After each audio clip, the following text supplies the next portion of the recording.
Technique ক্লাসে তোমাদের সকলকে স্বাগত। আজকের আমাদের আলোচ্য বিষয় ২০২৫ সালের অষ্টম শ্রেণীর দ্বিতীয় পর্যায়ক্রমিক মূল্যায়নের বাংলার সেট 1 এর প্রশ্ন এবং তার উত্তর। তোমাদের এই সেটটি হলিস্টিক প্যাটার্নে বানানো হয়েছে, অর্থাৎ এর আগে অবধি তোমাদের পূর্ণমান ছিল 25, এবার থেকে তোমাদের পরীক্ষা হবে 50 নম্বরের, সময় পাবে তোমরা 1.5 ঘন্টা। তোমাদের এই পরীক্ষাটি আগামী আগস্ট মাসে অনুষ্ঠিত হবে। তোমাদের এই প্রশ্ন উত্তর পর্ব শুরু করার আগে আমরা একবার দেখে নেব তোমাদের সিলেবাসে ঠিক কোন কোন চ্যাপ্টার রয়েছে আর নাম্বার বিভাজনটা ঠিক কেমন হতে চলেছে। তো দেখবো সিলেবাসে, দেখো তোমাদের যেটা রয়েছে, সাহিত্যমেলা থেকে দাঁড়াও, পল্লী সমাজ, ছন্নছাড়া, গাঁয়ের বধূ, গাছের কথা, হাওয়ার গান, কি করে বুঝবো, পাড়া গাঁর দুপোহর ভালোবাসি, আষাঢ়ের কোন ভেজা পথে, নাটোরের কথা, স্বাদেশিকতা, গড়াই নদীর তীরে, এগুলো রয়েছে সাহিত্যমেলা থেকে। আর তোমাদের ছোটদের পঠন পাঠন থেকে রয়েছে নবম থেকে অষ্টাদশ পরিচ্ছেদ, আর ভাষার্থ থেকে রয়েছে বাক্যের ভাব ও রূপান্তর, বাক্যের বিভিন্ন পদ, এক শব্দের একাধিক অর্থে প্রয়োগ আর পত্র রচনা, এগুলো রয়েছে সিলেবাসে। এবার তোমাদের নাম্বার বিভাজনটা কীভাবে হবে দেখে নেবো একবার। দেখো, তোমাদের গদ্য থেকে থাকবে 2টো MCQ, 4টে 1 নম্বর প্রশ্ন, এছাড়া তোমাদের 3 নম্বরের প্রশ্ন থাকবে 2টো, মোট 12 নম্বর থাকবে। কবিতা থেকে তোমাদের থাকবে 2টো MCQ, 4টে 1 নম্বর প্রশ্ন, 2টো 3 নম্বর প্রশ্ন, মোট 12 নম্বর। ব্যাকরণ থেকে তোমাদের 8টা MCQ থাকবে, মোট থাকবে 8 নম্বর। সহায়ক পাঠ থেকে তোমাদের থাকছে 4টে 1 নম্বর প্রশ্ন, 2টো 3 নম্বর প্রশ্ন, মোট থাকছে তোমাদের 10 নম্বর। এবং নির্মিত থেকে থাকছে তোমাদের 2টো 4 নম্বর প্রশ্ন, মোট থাকছে 8 নম্বর। এভাবে মোট তোমাদের 50 নম্বরের মার্কস ডিস্ট্রিবিউশন হবে। তো এবার দেখে নাও তোমাদের যেটা প্রথম যেটা রয়েছে, তোমাদের প্রথমে যেটা রয়েছে সঠিক উত্তরটি বেছে নিয়ে লেখো 1 গুণ 11 সমান 11। প্রথম প্রশ্ন দেখো কি আছে। বেনি মুখ করিয়া কহিল, গম্ভীর, হ্যাঁ বিকৃত নাকি বেজার? উত্তর হচ্ছে বিকৃত।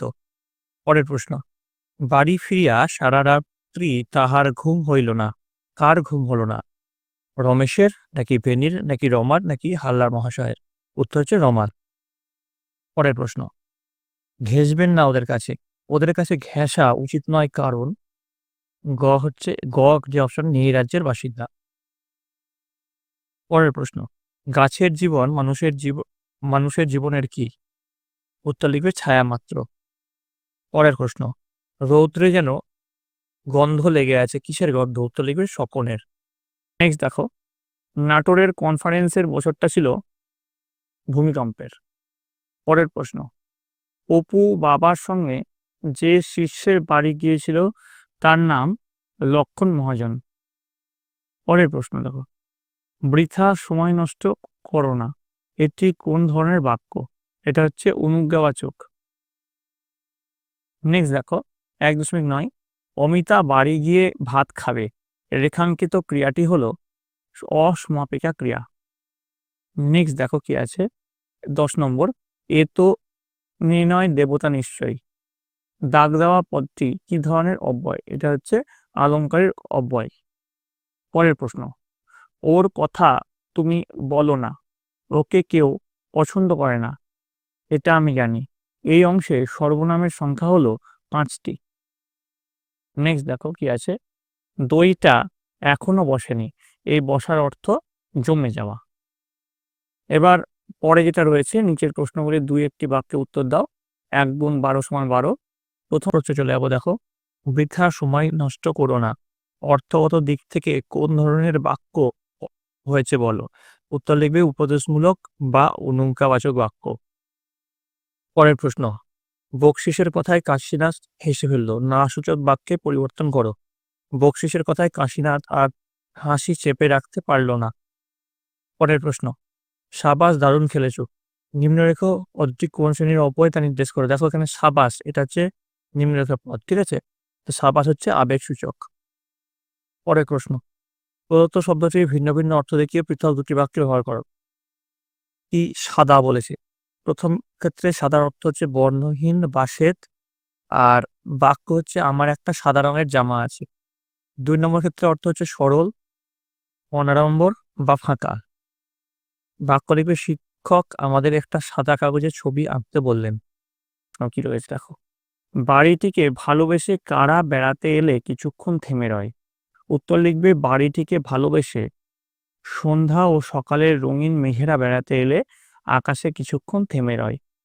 পরের প্রশ্ন, বইখানা তোমাকে দিয়ে যাব দাদু, কে অপুকে কোন বইখানা দিয়ে যাবে?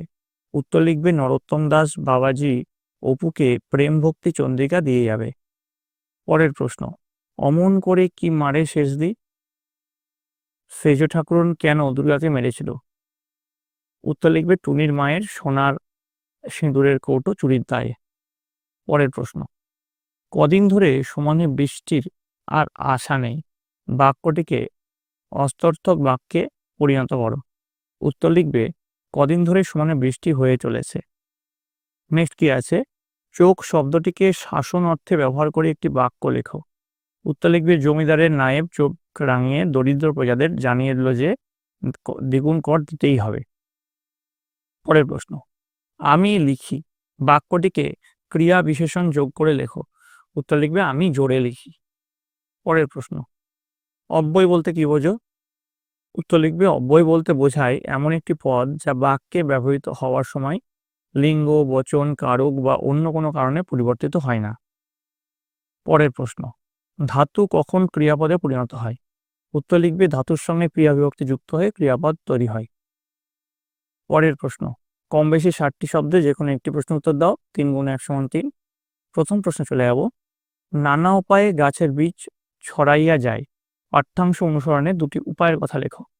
উত্তর লিখবে আচার্য জগদীশচন্দ্র বসু তার গাছের কথা প্রবন্ধে গাছের বীজ ছড়িয়ে পড়ার কিছু উপায়ের উল্লেখ করেছেন। যেমন কৃষকরা চাষের ক্ষেতে বীজ ছড়ায়, তা থেকে ফসল ফলে, পাখিরা ফল খেয়ে তার বীজ দূর দেশে নিয়ে যায়, এইভাবে জনমানব শূন্য দ্বীপেও গাছ জন্মায়। আবার শিমুল প্রভৃতি গাছের ফল ফেটে বীজ বাতাসে উড়ে যায়, এইভাবে বাতাসে ভেসেও বহু বীজ দেশ দেশান্তরে ছড়িয়ে পড়ে। পরের প্রশ্ন দেখো, 3.2, গরম গরম সন্দেশ খাওয়ান দেখি। লেখকের অনুরোধে নাটোরের রাজা গরম সন্দেশ খাওয়ানোর জন্য কি ব্যবস্থা করেছিলেন? উত্তর লিখবে লেখক নাটোরের রাজাকে গরম গরম চায়ের সঙ্গে গরম সন্দেশ খাওয়ানোর জন্য অনুরোধ করেছিলেন, কারণ টেবিলে আনতে আনতে সন্দেশগুলি ঠান্ডা হয়ে যাচ্ছিল। তখন নাটোরের রাজা খাওয়ার ঘরের দরজার সামনে হালুইকর বসানোর ব্যবস্থা করলো, যাতে ঠিক খাওয়ার সময় গরম গরম সন্দেশ তৈরি করা যায়। পরের প্রশ্ন, 4 দাগের প্রশ্ন, কম বেশি 60টি শব্দের নিচে যে কোনো একটি প্রশ্নের উত্তর দাও। 3 × 1 = 3।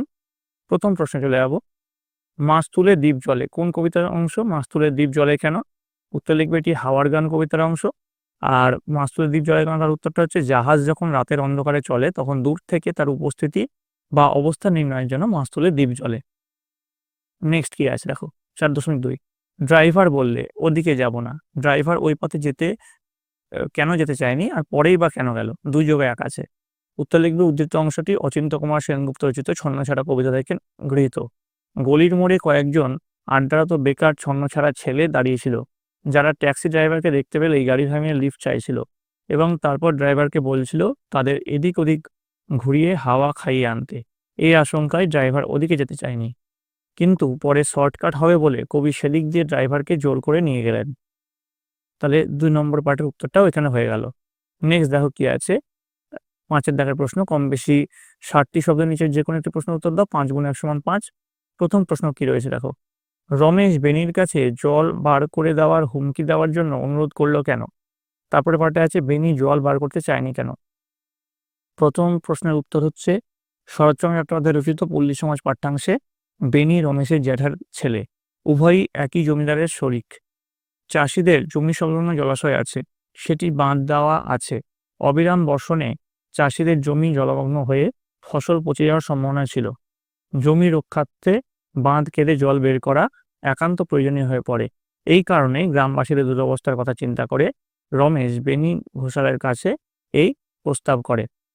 এবার দেখো পরের পার্টে যে প্রশ্নটা ছিল, বেনি জল বার করতে চায়নি কেন, তার উত্তর লিখবে শরৎচন্দ্র চট্টোপাধ্যায় রচিত পল্লী সমাজ পাঠ্যাংশে চাষিদের জমির পাশেই বেনি ঘোষালের একটি জলা আছে। বাঁধ দিয়ে ঘোষাল ও মুখুজ্জেরা মাছ চাষ করে। এই অবস্থায় বাঁধ কেটে দিলে চাষিরা উপকৃত হলেও 200-300 টাকার মাছ নষ্ট হবে। সেই ক্ষতি স্বীকার করতে বেনি ঘোষাল নারাজ ছিল, তাই সে বাঁধ কেটে জল বার করতে দিতে চায়নি। পরের প্রশ্ন দেখো কি আছে, 5.2, বুকু আর বুকুর সেজ খুড়িমা অতিথিদের জন্য কি কি খাবার নিয়ে আসে? অতিথিরা কিভাবে খায়? প্রথম পার্টের উত্তর কি লিখবে? বুকু আর বুকুর সেজ খুড়িমা ওদের জন্য চা আর খাবার নিয়ে আসেন, বড় বড় রাজভোগ, ভালো ভালো সন্দেশ, সিঙ্গারা ও নিমকি নিয়ে আসেন। তারপর কিভাবে খাই? ছেলেমশাইরা খাবো না করেন, অবশ্যই যেন ভয়ানক একটা কষ্টকর কাজ করেছেন, এইভাবে খেয়ে ফেললেন সবই। ডাম্বল গাঁও করে সব কিছু খেয়ে ফেলে, রেকাবির রস চাটে বসে বসে। ঠিক আছে, এবার দেখো পরের যে প্রশ্ন, 6 দাগের প্রশ্ন, কম বেশি 150টি শব্দ নিচের যে কোনো একটি প্রশ্নের উত্তর দাও। প্রথম প্রশ্ন কি রয়েছে? পাড়াগাঁয়ে দ্বিপ্রহর কে কবি ভালোবাসেন কেন? উত্তর লিখবে পাড়াগাঁ দুপ্রহর ভালোবাসি কবিতায় কবি জীবনানন্দ দাশের পাড়াগাঁয়ের দ্বিপ্রহর তথা গ্রাম বাংলার প্রকৃতির প্রতি সুতীব্র ভালোবাসা ব্যক্ত হয়েছে। কবি শৈশবের পাড়াটাকে ফেলে রেখে চলে এসেছেন বহুদূরে, কিন্তু বাংলার প্রকৃতির সঙ্গে কবির যোগ ছিন্ন হয়নি। বাংলার প্রকৃতির সঙ্গে একাত্ম হয়ে রয়েছে কবির জীবন। কবির হৃদয়ে বাসা বেঁধেছে যে গল্প, কাহিনী, স্বপ্ন, আশার স্মৃতি, তাই নিয়ে কবিমন নিরন্তর সুখে ডুবে থাকে। বাংলার স্মৃতিমৃদু দুপুরের কথা কবির বারবার মনে পড়ে যায়। ঝরে ঝরে যাওয়া হলুদ পাতার মতো কবির সেই স্বপ্নের দুপুরের নকশা পেরে শাড়ির মেয়েটি সরে গিয়েছে বহুদূরে, কিন্তু কবির হৃদয়ে রয়ে গিয়েছে সেই স্মৃতিমৃদু দুপুরের ছবি। কবির মন তাই পাড়াগাঁয়ের দ্বিপ্রহরকে ভালোবাসে। পরের প্রশ্ন দেখো, 6.2 দাঁড়াও কবিতায় কবি কিভাবে মানুষের পাশে দাঁড়াতে বলেছেন? দেখো এর উত্তরটা তোমাদের এখানে ডিসপ্লে হচ্ছে, তোমরা দেখে নাও, আমি আর পড়লাম না, ভিডিওটা এমনিতেই তোমাদের অনেক লম্বা হয়ে গেছে, আমি যদি পড়ি ভিডিওটা আরো লম্বা হয়ে যাবে। দেখো এই যে এর উত্তরটা এই কবি শক্তিচট্ট অধ্যায় থেকে লেখা শুরু করবে, দিয়ে জানিয়েছেন অবধি শেষ করবে। ঠিক আছে, এইটুকু লিখলেই তোমাদের এর উত্তরটা হয়ে যাবে, 6.2 এর উত্তরটা। আশা করি তোমরা সকলে ভিডিওটা পজ করে লিখে নিয়েছো। এবার চলে যাবো পরবর্তী প্রশ্ন। দেখো কি আছে, কম বেশি 150টি শব্দে যে কোনো একটি প্রশ্নের উত্তর দাও। 5 × 1 = 5। প্রথম প্রশ্ন কি রয়েছে? অপুদের বনভোজনে কি কি রান্না হয়েছিল? রান্না কে করেছিল? বিনি কেন নিজেকে ছোট হবে? 2+1+2। তো চড়ুই ভাজিতে ভাত, মেটে আলু ও বেগুন ভাজা রান্না হয়েছিল, আর বনভোজনে রান্না করেছিল দুর্গা। পরের প্রশ্ন, মানুষের আকাশে উড়বার কোন উপায় অপু জেনেছিল? তা কোন বইয়ে লেখা ছিল? অপু কি কাজটিতে সফল হয়েছিল? উত্তর লিখবে শকুনের ডিমের মধ্যে পারদ পুড়ে কয়েকদিন রৌদ্রে রাখতে হবে, পরে সেই ডিম মুখের ভেতর পুড়ে মানুষ ইচ্ছা করলেই ওড়ার ক্ষমতা লাভ করে। এই উপায়টা অপু জেনেছিল। আর কোথায় লেখা আছে? এটি লেখা ছিল সর্বদর্শন সংগ্রহ বইতে। আর অপু কি কাজটা সফল হয়েছিল? দেখো তার উত্তরটা এখানে লেখা আছে, শূন্যে ওড়ার ক্ষমতা অর্জনের জন্য অপু নানা জায়গায় শকুনের ডিম খুঁজেছিল। এখান থেকে শকুনের ডিম কিনা তা পরীক্ষা করে জানা যায়নি, এতটা অবধি লিখলেই তোমার শেষ পার্টের উত্তরটা তোমাদের হয়ে যাবে। ঠিক আছে, আশা করি তোমরা সকলে লিখে নিয়েছো। ভিডিওটা পজ করে আমি চলে যাবো পরবর্তী প্রশ্নে।